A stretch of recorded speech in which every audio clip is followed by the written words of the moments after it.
Meeting will come to order. The time is now 5:42 p.m. on Monday, July 15th, 2024. This is a regular monthly meeting of the District of Columbia Commission on the Arts and Humanities. My name is Reggie Van Lee, chairperson of the commission. I am an African-American man wearing a blue jacket and a blue and white shirt.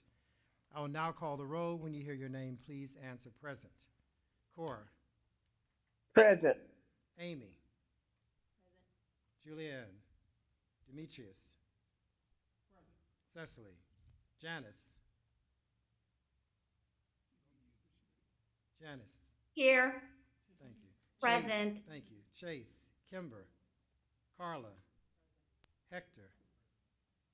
Gretchen. Present. A quorum is present. Thank you very much. This is a meeting of a public body held in open session and is governed by the Open Meetings Act. Please address any questions or complaints arising under this meeting to the Office of Open Government at opengovoffice@dc.gov. Notice of this meeting was posted in the DC Register, on the Commission's website, dcarts.dc.gov, and on the DC Office of Open Government Central Meeting Calendar at open-dc.gov. The meeting is being conducted in a hybrid format. A number of us are at the Commission's office building in Washington, D.C. at 200 I Street Southeast, and a few are joining remotely using Zoom platform. The meeting is live streamed on the Commission's YouTube channel. An electronic recording of the meeting will be available for viewing online following the conclusion of the meeting. I will now read the land acknowledgement.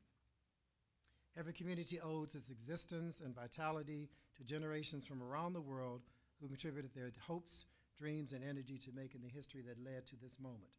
Some were brought here against their will. Some were drawn to leave their distant homes in hope of a better life, and some have lived on this land for more generations than can be counted. Truth and acknowledgement are critical to building mutual respect and connection across all barriers of heritage and difference. We begin this effort to acknowledge what has been buried by honoring the truth. We stand on the ancestral lands of the Nacotchtank and the Piscataway people. We pay respects to their elders past and present. Please take a moment to consider the many legacies of violence, displacement, migration, and settlement that bring us together here today, and please join us in uncovering such truths at any and all public events, and to use such truths to guide the legacy of this Arts Commission. Is there any objection to the agenda that was previously circulated? Hearing no objection, the agenda stands as adopted. Good evening and welcome to everyone. Apologies again for the somewhat late start, but we had to have a quorum, and we are now here. We have a short but good agenda for today, and so we'll get right into it. We'll start with our grantee artist spotlight. Nancy, I'm not going to pronounce her last name right, Arbuthnot, will present.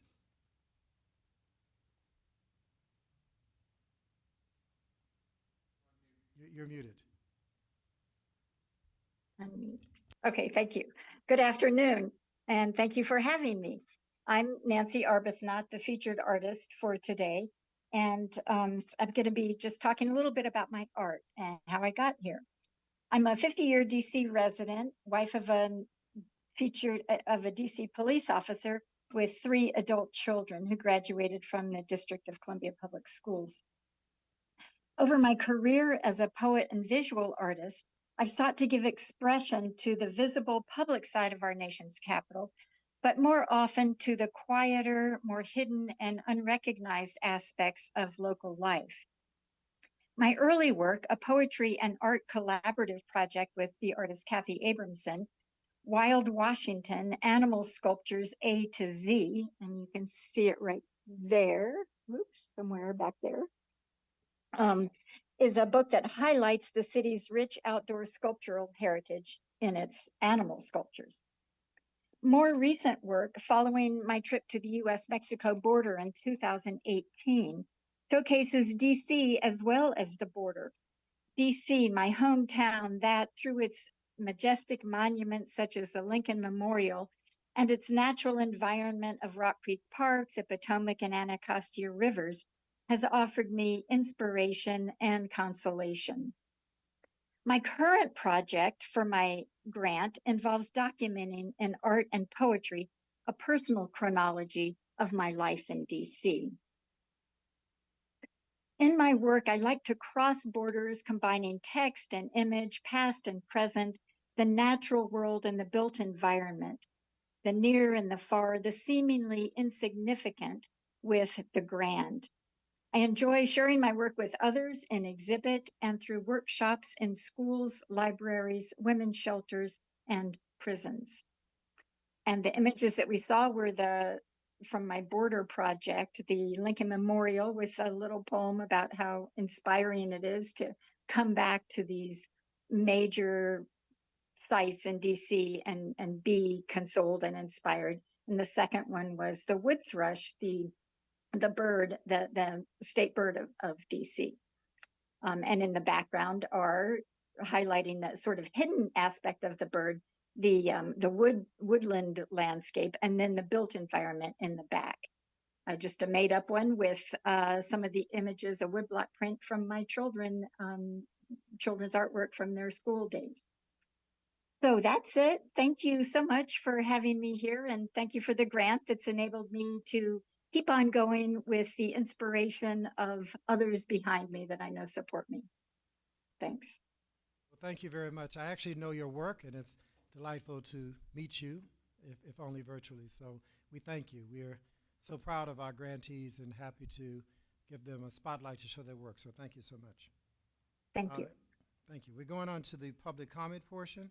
We have a few individuals signed up for public comment this evening. The commission welcomes your comments. They're very important to us. Please note that comments are limited to 3 minutes. Please address your remarks to the chair. Note that we will not be engaging in dialogue at this time. The purpose of this item is for you, the public, to inform us, the commission, about your views. If members of the public have factual questions, staff will be glad to follow up via email. When I call your name, you may begin your comments. Rufus Thompson.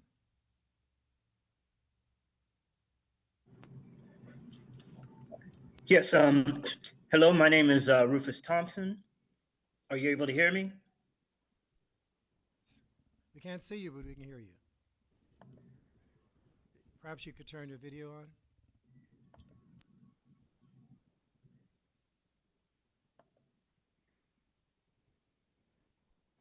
That should be my video. Yes, now we see you. Thank you.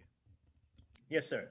My name is Rufus Thompson, and although I'm not currently a resident of DC, I have been for many years living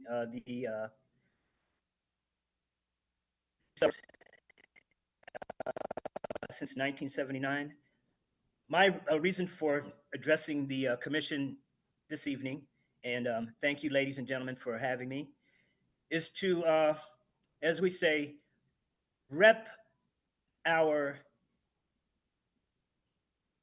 man that we actually use to uplift our musical vibe is Dr. George Clinton. I actually am a member of a group called the Chocolate City Alliance, and we have since 2016 sponsored what they call the Funketeers Ball in DC and in the suburbs to rep Dr. Clinton's music with Parliament Funkadelic and the Funk Mob. And this particular instance, I'm trying to get a documentation or some kind of honorarium for Dr. Clinton, whether it be the Key to the City or proclaim a Dr. George Clinton Day for DC. And this actually began as a joke after one of his shows recently at the 930 Club, where a young lady asked him, well, why wasn't his name and picture up on the Wall of Fame at Ben's Chili Bowl? And he responded to her that, you know, they never asked him, but he would certainly give them a picture. And actually, DC should give him the Key to the City as much as he's played here. And we all laughed about it, but he wasn't laughing. And we said, well, Dr. Clinton, if that could happen, would you be willing to accept that? And he said, young man, As old as I am, I'll accept any accolade that anyone wants to give me. And so that's how this began. I did actually make the request to the executive office of the mayor, and I'll read their reply to you very shortly. Dear Mr. Thompson, we are unable to honor requests as this office is authorized to issue ceremonial documents for artists with direct personal or professional ties to Washington, D.C. A high number of D.C. Parliament Funkadelic concerts or Mr. Clinton's association with the term Chocolate City do not meet these criteria. Now, I'm not going to, as they say, diss or debunk that particular response, but I will say this. In our research, we have found that George Clinton and Parliament Funkadelic have actually been in this city and, as they say, played this city for concerts more than any artist, major artist that is out there other than Chuck Brown. The second artist would be Frankie Beverly. Now, Chocolate City, and we named our group after him, the Chocolate City Alliance, is a classic LP that he released in 1975 that the words just rep the city and how it was the original city that was majority Black at the time. And the actual 50th anniversary of that album is coming up, and we would like some kind of recognition for George Clinton in the city or through the DC Arts and Humanities Commission. And thank you for your time. Thank you for allowing me to address you and funk on, as we say. Well, the very good news is at this moment in our gallery here at I Street is a celebration of George Clinton. We had him here last week for a session, a panel discussion, and everything. So, I was there. So the Arts Commission is doing what we can to recognize the importance of him to the genre of music and to Washington, D.C. So if you can invite as many people as possible to come and see this exhibition, that's one way to give him his accolades yet more now. So thank you. I appreciate that. Thank you. Thank you very much. Thank you. Madeline Perlman.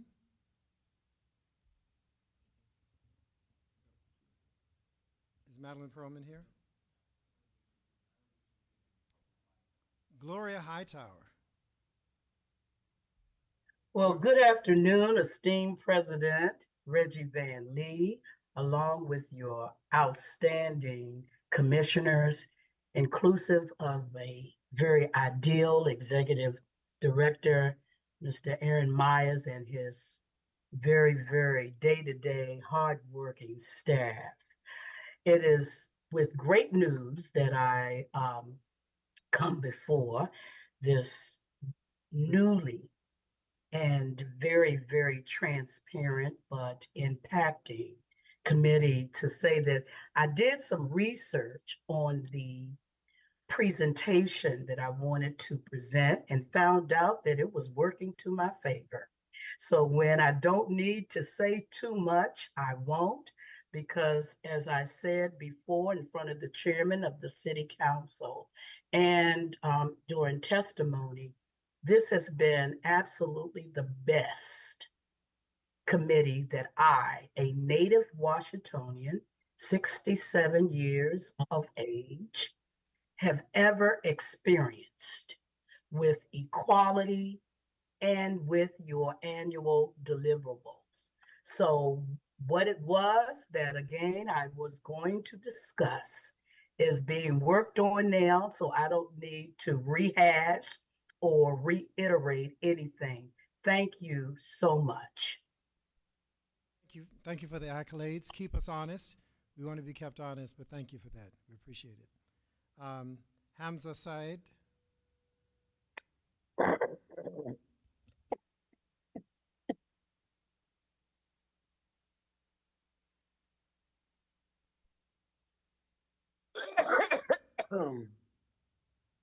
I think that Hamza Said is not here, so we will move on to the director's report. Aaron. Hello. My name is Aaron Myers. I am an African American male wearing a gray suit, white shirt, and brown tie, and I'm bald. Just start there.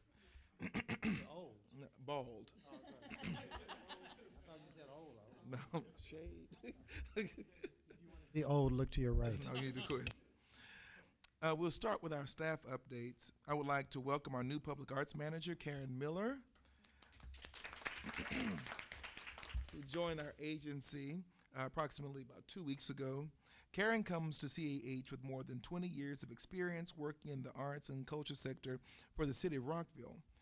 The agency has posted the position for our Diversity, Equity, and Inclusion Officer that closed on July 14th, yesterday. And just so we all could know, we had well over 100 applicants from all across the country. So we will be keeping you abreast of those updates.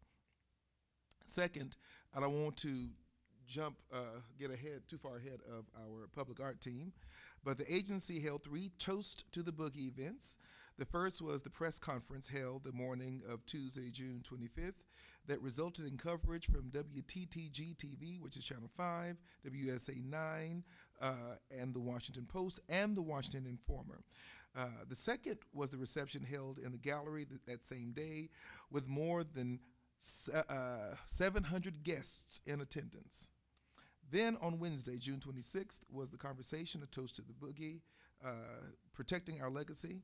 This was a discussion on artists' ability to own their rights to their royalties and masters that featured Mr. George Clinton, Miss Tonisha Nelson, that's Mr. Clinton's granddaughter, and Gabby German, Mr. Clinton's daughter, and head of his foundation, Protecting Our Legacy. Mr. Clinton was in attendance for all 3 events and graciously took photos and shook hands with hundreds of guests, including the employees of the other agencies housed here in the building. And for the commissioners who were not here, both the chair and myself recognized that morning as we were doing the press conference exactly what we were going to be in store for. As we walked here to this room, literally I don't know if anybody was at work here in the building. Everybody in this building was downstairs welcoming Mr. Clinton into this pack room for the press conference. I'll go further to say that I used to think I was important until as we walked out of the room first, they were like, could you move out of the way so that we could see the main play? It was amazing. It was amazing. With that, I really want to give a shout out to our events team, our outreach team, and to our communications team. I can say it publicly, Denise, this would not have happened without you. And we really want to say thank you. And then, of course, to our public arts team, which I will allow them to go further into in their report. We'll now go to the Art Bank. And as I mentioned at the last meeting, our Public Arts Department received a record number of submissions from the call for art for the Art Bank, nearly 300 applications. These are split into 4 panels, with the first round taking place the week of July 22nd. After the finalists are selected, Public Arts will curate a show in the gallery, and the panelists will return for a second and final round of paneling in September. It is then the pieces will be chosen for the Art Bank collection. And if any of you attended our last year's Art Bank, I'm only just anticipating how we take it to the next level for this coming year. For the grants team, the request for applications for the Arts and Humanities Education Project is now open. This grant offers support to qualified nonprofit arts, humanities, art education, and service art organizations to deliver exemplary programs to students in grades pre-K to 12, older adults ages 50 and up, and to teachers, educational staff, and teaching artists of DC Public Schools and DC Public Charter Schools. The grants are competitive, and the applications are organized for review in cohorts based on the following qualifying project categories: 1, in-school projects; 2, out-of-school time projects; and 3, professional development projects and older adult projects. The submission deadline is 10 a.m. Tuesday, which is tomorrow. 10 a.m. tomorrow, July 16th. The staff contact is Marcia Howard. That is marcia.howard@dc.gov. Okay, it's Marcia.howard@dc.gov. Applications are open for Arts and Humanities Fellowship Program grants. The AHFP recognizes the impact of individual artists and humanities practitioners within the district and support the vitality they bring to the local community. The AHFP grant opportunity encourages progress in the arts and humanities by sustaining, highlighting, and evaluating the accomplishments of individual district-based artists and humanities practitioners. The deadline for this submission is tomorrow, again, Tuesday, July 16th, 2024 at 10 p.m. Eastern Standard Time. And I believe the earlier one was 10 p.m. too. I don't mean to frighten anybody. The staff contact for AHFP is Carrie Kaliba. It's Carrie.Kaliba, K-A-L-E-B-A, at dc.gov. And I know many of you have already called her today. She said she hasn't talked to so many people. And I think when it came to, I believe, the fellowship grants, they've had almost 800 applicants, if I'm not mistaken. Also, applications for the Field Trip Experience Grant Program is now open. These grants support the cost of field trip tickets, professional development opportunities for classroom educators, and pre- or post-field trip workshops for students. Grant funding may also be allocated to necessary personnel support for the planning and implementation of the program. Deadline for submission is also tomorrow, Tuesday, July 16th, 2024 at 10 p.m. And the staff contact for that grant is Andrea Brown. That's Andrea, Andrea.Brown3. It's important you add the 3, Andrea.Brown3 at dc.gov. We remain on track to move for the move of the grant managers to the former ACFAME space in the building. And for those who just walked in, as soon as you walk in, there's a space immediately to your left. That's where we will be moving into for our grants team. Following our last meeting, an approximate timeline is still set for the end of the fiscal year. Conversations regarding our grant management system, GMS, has continued, and we will be updating the executive committee about our findings, our updates, and our e-routing system process.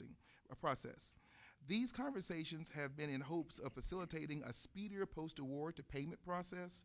In addition, our resource allocation department has been working with DIFs to make sure our requisition to payment process is more efficient. Lastly, we have two more things. A strategic plan. I know that our commissioners have asked about this. Our RFP for the strategic plan is in procurement. We spoke to the NEA again last week regarding our strategic plan, and we were given instructions on how to submit our upcoming application and how to attach the updated strategic plan when finished. Last update deals with World Pride. I had a few emails about World Pride, and our team, just so the commissioners are aware, we have been consulted about World Pride now for months, I would say. Over the last few months, we have had several meetings with Capitol Pride and the Mayor's Office of LGBTQIA+ Affairs to map out how CAH can assist the office in preparing for World Pride. We will be meeting with the Mayor's Office of LGBTQIA+ Affairs again this week to solidify our paths forward, and we'll keep both our commissioners and our grantees abreast of any opportunities that may arise. I would also be remiss if I didn't point out Mr. Melvin Whitten. Melvin brought up our George Clinton Toast to the Boogie idea last year, and we did a test in a sense. He made the connection between George Clinton and the Eaton Hotel. After that closed, he came forth with a bold idea of trying to do it here in our gallery, something that's not been done before. And with the help of our public arts team, our communications team, our outreach, and of course our events team, we made that happen. So thank you, Melvin. I think we should applaud everybody for that. It was fantastic.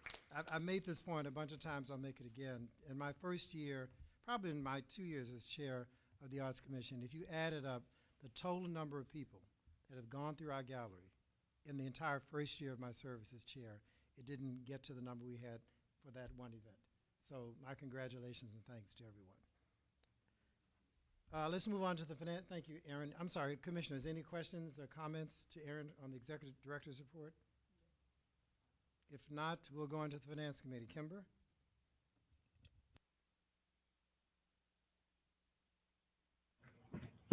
Good evening, everyone. Good evening, commissioners. Good to see everybody. I'm Kimber Levitt-Minkiti.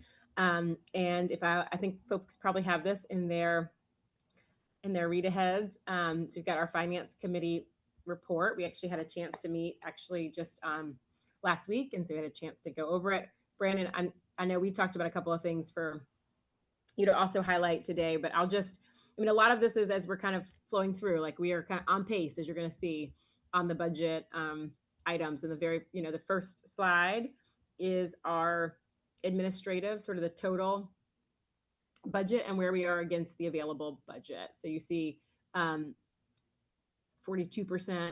on the administrative total of the budget continuing to remain as we look as of July 2nd. So I think we are on pace overall. And then if you go in the next one, which is great, we get a little bit more detail.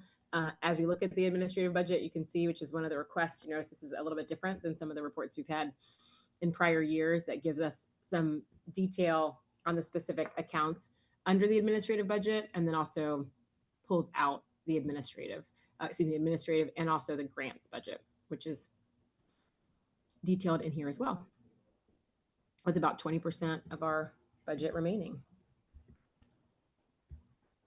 Brandon, anything you want to add or focus on, highlight for everybody?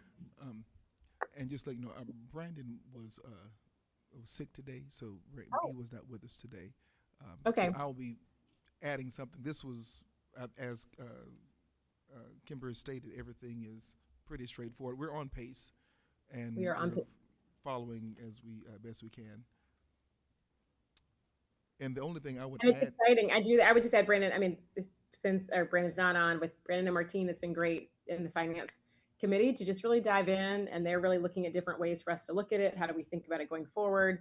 And so it's exciting to just have, I think, some new energy as we go forward. Thank you. And I would like to point out, I've met with a few organizations here in our offices, and I wanted to add a bit of clarity to many of our potential grantees and those who are interested in getting grants when they look at how we create our budgets. Understand that the commission, through our dedicated tax stream, we can only create our budgets based on budget revenue projections. So it's like the difference between truth and fact. So I've heard some council members state and other members in the community state, well, revenues are up. We have a lot of money coming in, but when we plan our budgets, we don't have the grace to do that. We must look at trends and what the CFO's office has given to us as our revenue projections. And so please understand that we try our level best when we're making certain decisions, not to promise things that are not there. That is an important piece, but we try to do our best and our due diligence to ensure that as we're making our budgets, that we are not also being too frugal, in a sense, where we're not giving opportunities to those people who possibly could take advantage of some of our grants. So, and thank you, Kimber, for your leadership on that committee. Thank you. Any questions, commissioners, on the budget? If not, we'll go on to grants. Gretchen. Hello, everyone. I'm Gretchen Wharton, African-American female, black glasses, blonde hair. Sometimes it's gray, but today it's blonde. And Aaron covered quite a bit of the grants information in his report, but we want to make sure you get it. So we're going to talk about it all over again because it's probably one of the most important things that we do at the commission, give you money. Okay, our FY25 summer grants are closing on Tuesday the 16th, 10 p.m.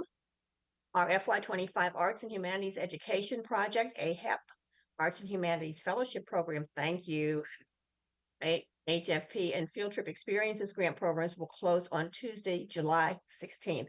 Please remember to submit your application before the deadline. That's critical. The General Operating Support Grant program has experienced steady growth. Why can't I see this whole thing here? Okay, I'm just going to read it from here because I can't for some reason see the whole screen. The General Operating Support Grant Program has experienced steady growth, thank you, with the number of applications increasing by an average of 14 annually from FY22 to FY24. The upward trend continued in FY25 with our highest applicant pool of 224 applications, representing a 51 applicant increase over 24. That's a big deal. And I really want to thank the staff for getting out, doing all the things that are necessary to make sure that everybody knows that we have these grants available, and the applications, the number of applications submitted has really indicated that that's worked. Capital Projects Grant. FY24 received 29 more applications than FY23. This projection is on track to increase for 25. The 25 project grant will close on Tuesday, July 20th at 10 p.m.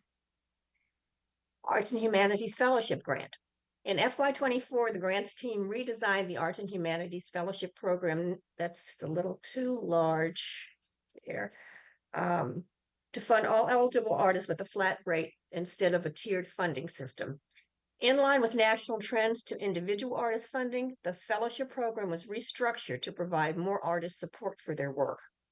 We want to hear from you. The grants team is in the process of conducting a community survey to assess any changes for FY25 AHFP. So please be sure when you receive this survey to respond, because we need your input so that we can make changes and make the right changes. Grants panels are underway. The grants team has completed reviewing applications for the FY25 programs. The general operating support, we had 11 panels and 224 applicants. East Arts, 2 panels with 41 applicants. Projects, events, and festivals for both organizations and individuals. There were 9 panels, 50 applicants, and organizations, 129 applicants for individuals. Stay tuned. The second round of panels is coming up. And for those of you who are wondering how you can help, other than getting your applications on time and with all of the information that's required, those of you who might want to be panelists, please contact the grants managers, because we always need panelists.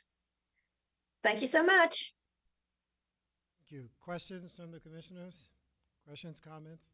I will say, just to reemphasize something that Gretchen already said and Aaron just whispered to me, the increase in the number of applicants that we are getting here at the commission is based on 2 realities. One is the need is great, and the need is getting greater. And so our need to be here is really quite important. The second thing is more people are aware that these grants exist, are feeling as though they have a possibility to achieve one of the grants as opposed to being constantly refused. So some of the narrative that we've had in the past is going away.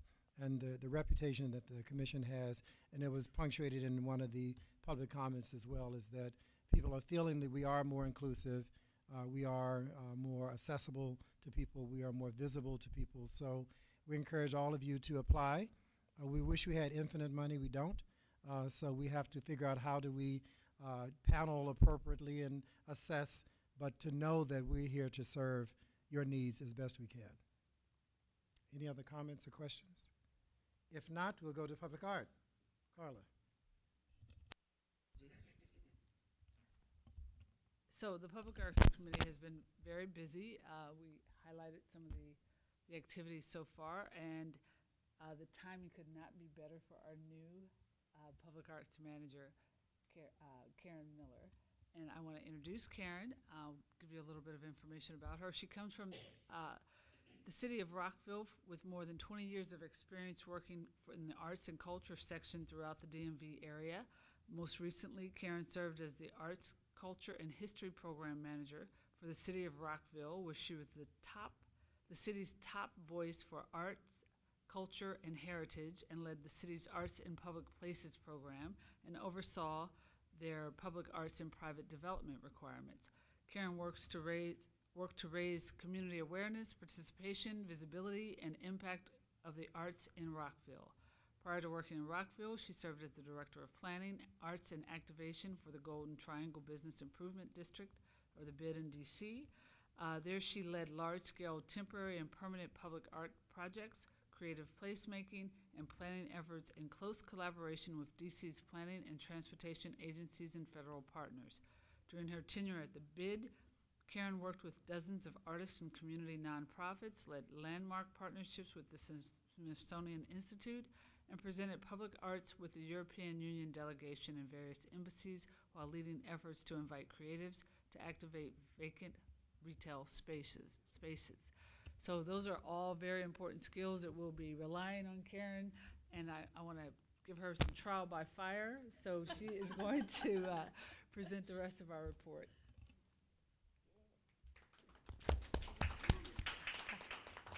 Hi, everyone. Thanks. I'm very excited to be here. So I'm Corinne Miller. I started with the DC Commission just a couple of weeks ago. I'm a white woman with glasses and gray hair and wearing a green blazer, and I use she, her pronouns.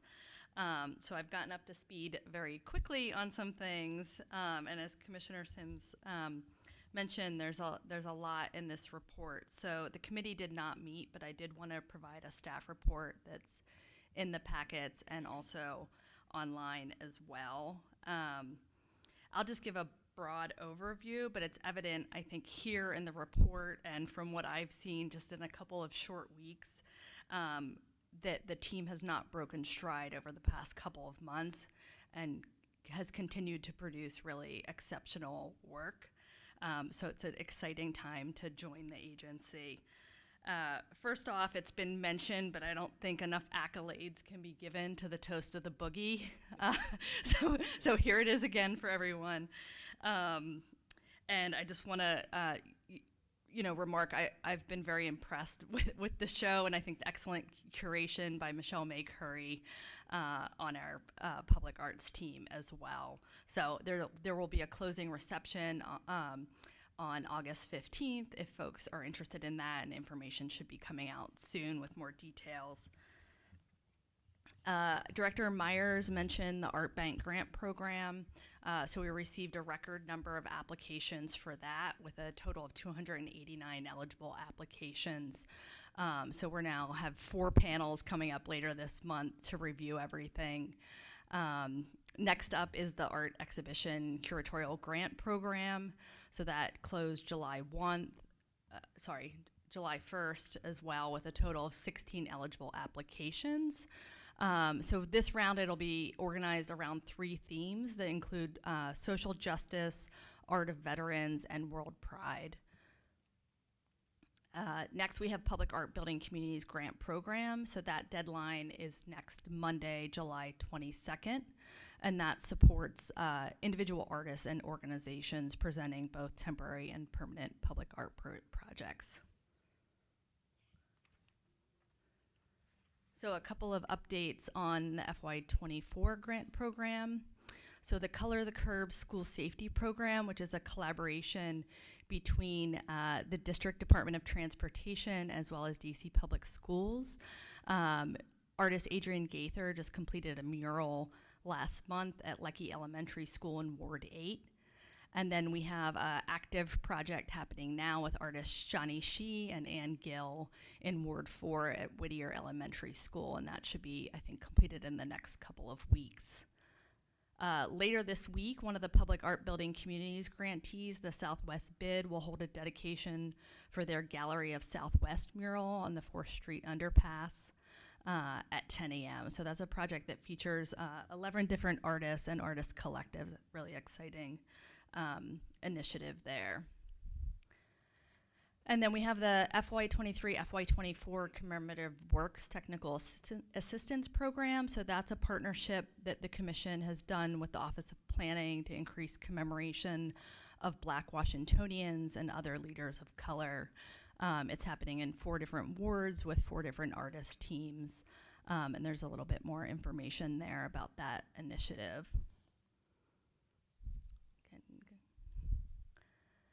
And then work continues on the Mayor Marion Barry Legacy Public Art Project with the lead artist team Creative Junk Food working on it for the Mayor Marion Barry building located at 441 4th Street. And then I think the last thing on the list is the Cooper Gordon Park sculpture, which was recently installed in Shaw at Cooper Garden Park, and we're looking forward to doing a unveiling and park dedication this fall. So lots happening, lots more coming, and I think that's it. Thank you. Questions, commissioners? Questions, comments? Thank you both, and thank you to the team. So you see a lot of good stuff is happening here at the commission, both on the grant side and public art side and all the other work we're doing. So thank you for your support. I'm going to give both of the special committee updates because the chair of the foundation committee is absent and has asked me to read his report. I'll start with the Art Week DC Special Committee report. On July 9th, in attendance were myself as committee chair, Commissioners Sims, Warden, and Butler, and staff members Mr. Myers, Jacobson, and our new public art manager, Corinne Miller. We discussed a tentative plan at that meeting, both for 2025, which was the year we were focusing on, and an aspirational plan for what we might do in 2024. Then on July 10th, we had an all-hands meeting, and were able to socialize the tentative plan with the full staff, and a number of good things came out of that. First, it's critical that we get yet more input from the staff to ensure seamless execution. Second, it was important that the location, whether it's this year or the subsequent years, be highly inclusive and accessible. It was important that we re-engage with the over 100 stakeholders that we've met with so far, and ideally to co-create the final plan with them. We are planning to engage an outside consultant to help create the plan as well. So with the work of the special committee and working with the staff and with the consultants, we hope to get to a plan that is highly implementable. Any event that happens this year, if we do anything this year, will have to be post-September due to the already planned events taking place and the bandwidth required from the staff to address that. So anything we do this year will be post-September, October, November or so. And then the special committee is adding more staff and will determine our 2024 plan and our 2025 plan coming out of our next set of meetings. So that's the update from the special committee for Art Week DC. Questions, comments, clarifications from either commissioners or the staff, since we had the all-hands meeting as well? If not, I'll go into the Foundation Committee report, which I will read as written. The Foundation Committee met on Monday, July 8th, 2024. In attendance were Commissioners Maggiano, who is the committee chair, Brienza, Warden, and Van Lee, and community members, I name Mel, I can't pronounce it, help me out somebody. Hill and Johnson, apologies. During this meeting, we reviewed the past 7 months of deliberation and information gathering, and then outlined the next and final steps for the committee. Over the next 2 months, the committee will collaboratively draft a set of recommendations to be presented at the public CAH meeting in September. This set of recommendations is derived from community feedback, peer recommendations from other cities with similar initiatives, and the expertise of the committee members. The report will recommend which cultural needs will be best supported by a private foundation, what governance structure is best for a private foundation, and define the limits as well as possibilities of the relationship that CAH could have with a private foundation. All recommendations will be vetted by the appropriate legal offices prior to being made public. And that's the report from Chase on the Foundation Committee. Questions, comments on that from anyone? So, I also, by way of unfinished business, I understand that the Finance and the Grants Committee chairs are reviewing the proposed bylaws revisions. All commissioners have been in 1 or 2 meetings where the edits have been read. The next step is getting them approved. At the August 19th meeting, there will be a vote on the proposed edits to the bylaws. Now, according to my notes, there's no new business. I know, I remember. There's no new business. There being no further business, the next meeting of the commission will be held Monday, August 19th, 2024 at 5:30 p.m. This will be a virtual meeting, given the busyness of people in the summer and traveling and stuff. So I'm hoping we can still get a quorum, but virtually. The time is now 6:26, and this meeting is adjourned. Thank you.